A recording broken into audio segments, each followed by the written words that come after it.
Are you looking to add a little more flair to your curtains? A valance is a great way to do just that.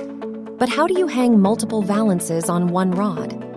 Here's a step-by-step guide to help you achieve a waterfall effect for your curtains. First, you'll need a double curtain rod, curtain panels, and at least 3 valances.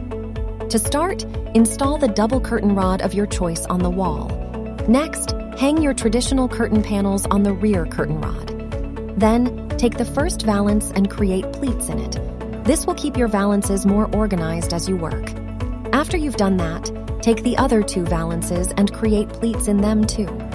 Once you have all 3 valances ready, take the front curtain rod and insert the first valance to the left side. Then, thread the second valance onto the rod next to the first valance.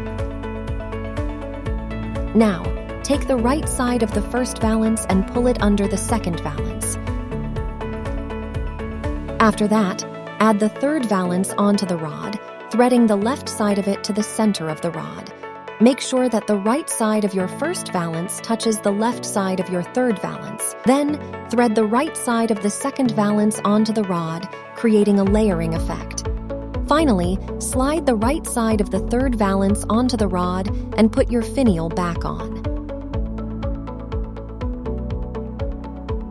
Once you have all 3 valances on the curtain rod, space them out evenly and create pleats for a sophisticated look. Hang up the curtain rod, and your waterfall curtain is complete. By following these simple steps, you can easily create a beautiful layered look for your curtains with multiple valances. Feel free to get creative with different valance colors and arrangements.